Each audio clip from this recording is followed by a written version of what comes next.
आज Doubtnut app download करें। Doubtnut पर अपने सभी गणित, रसायन विज्ञान, भौतिक विज्ञान और जीव विज्ञान के डाउट्स का करो सफाया। बस प्रश्न की फोटो खींचो, एक ही प्रश्न को क्रॉप करो और तुरंत वीडियो सोल्यूशन पाओ। अभी डाउनलोड करें। हेलो स्टूडेंट, प्रश्न है यदि दो पदार्थ A और B हैं जिनका विलयन में मोल प्रभाज एक संबंधित 2 है और Pa0 तथा Pb0 मतलब शुद्ध अवस्था में A तथा B के वाष्प दाब का अनुपात एक संबंधित 2 है, तब वाष्प अवस्था में A का मोल प्रभाज होगा। ठीक है, तो सबसे पहले वाष्प अवस्था में अगर हम लोगों को मोल प्रभाज निकालना होता है तो हम लोग क्या लगाते हैं, डाल्टन का नियम। क्या होता है, तो Pa बटा P टोटल बराबर मोल प्रभाज। ठीक है, मोल प्रभाज और किस अवस्था में हो जाएगा ये, तो वाष्प अवस्था में। ठीक है, वाष्प अवस्था में। अब हम लोगों को चाहिए क्या, तो Pa का मान चाहिए और कुल दाब चाहिए, आंशिक दाब और कुल दाब हम लोगों को चाहिए। ठीक है, Pa और Pb के बीच का संबंध जो हम लोगों को दिया गया है, यानी कि Pa0 बटा Pb0 बराबर हम लोगों को क्या दे दिया गया है, तो ये 1/2 दे दिया गया है। यहाँ से हम लोग क्या कह सकते हैं कि Pa0 का मान क्या है, 1 तथा Pb0 का मान हम लोगों के पास क्या है, 2। ठीक है, तो अब क्या है, हमारे पास मोल प्रभाज का अनुपात दिया गया है। मोल प्रभाज को हम लोग प्रदर्शित करते हैं काई A से और विलायक के लिए काई B से। मोल प्रभाज के लिए सूत्र क्या होता है, तो विलेय के मोलों की संख्या यदि Na हो तो विलेय की मोलों की संख्या बटा विलेय की मोलों की संख्या धन विलायक की मोलों की संख्या।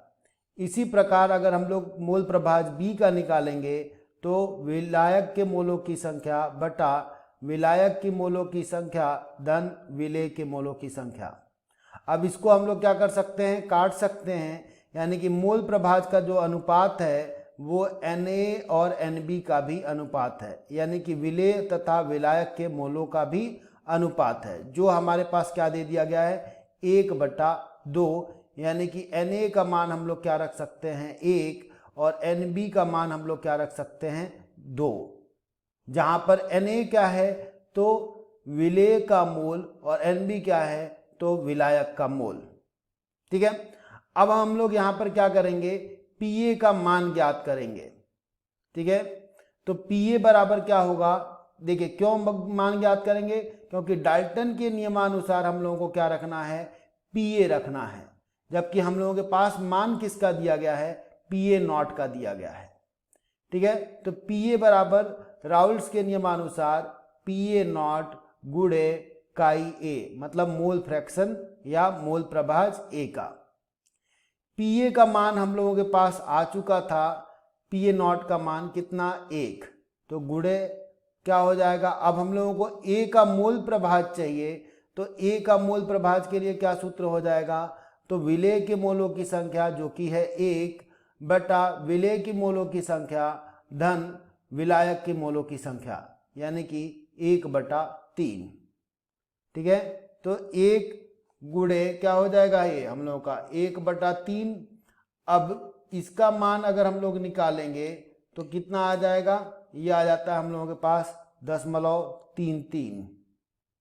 ठीक है, Pa का मान हम लोगों के पास आ चुका है। हम लोगों को कुल दाब भी चाहिए, तो कुल दाब क्या होगा, ये भी हम लोग निकाल सकते हैं। ठीक है, तो क्या हो गया, Pa का मान हमारे पास और Pb का मान हमारे पास अगर आ जाए तो हम लोग कुल दाब भी निकाल सकते हैं। और Pa का मान हम लोग निकाल चुके हैं, कितना आ गया था हम लोगों के पास, 0.33। इसी प्रकार अगर हम लोग Pb का भी मान ज्ञात करें तो ये क्या हो जाएगा, Pb0 गुणे काई B। ठीक है, अब Pb0 का मान हमारे पास कितना है, तो ये है 2, और काई B अगर हम लोग निकालेंगे तो ये क्या हो जाएगा, 2/3। क्यों, क्योंकि विलायक की मोलों की संख्या Nb कितनी थी, 2, और कुल मोलों की संख्या कितनी है, तो 2 धन 1 यानी कि 3। ठीक है, अब अगर हम लोग इसको ज्ञात करें तो ये कितना आ जाएगा हमारे पास, ये आ जाएगा 1.33। ठीक है, तो 1.33 यानी कि अब हम लोग कुल दाब निकाल सकते हैं विलयन का। कितना होगा? तो PA धन PB के बराबर होगा। PA का मान आ गया था 0.33 और PB का मान आ गया है 1.33। तो हम लोग यहाँ क्या लिख देंगे? 1.66। तो हमारे पास क्या आ गया? विलयन का दाब आ गया और विलेय का भी दाब हमारे पास है। अब हम लोग इस सूत्र में रख सकते हैं और मोल प्रभाज का मान ज्ञात कर सकते हैं। ठीक है, तो PA का मान हमारे पास आ गया था 0.33। ठीक है, तो हम लोग यहाँ पर रख दें 0.33 बटे में क्या हो गया? तो कुल दाब कितना आ गया है हम लोगों के पास? तो 1.66। ठीक है, तो हम लोग रख दें यहाँ पर, तो ये हो जाएगा 1.66 और ये क्या हो जाएगा? तो मोल प्रभाज हम लोगों के पास, यानी कि काई A और किसमें? वाष्प में, वाष्प में। ठीक है, तो यहां से अगर हम लोग इसको ज्ञात करें तो ये कितना आ जाएगा हम लोगों का? ये हम लोगों का आ जाता है 0.198।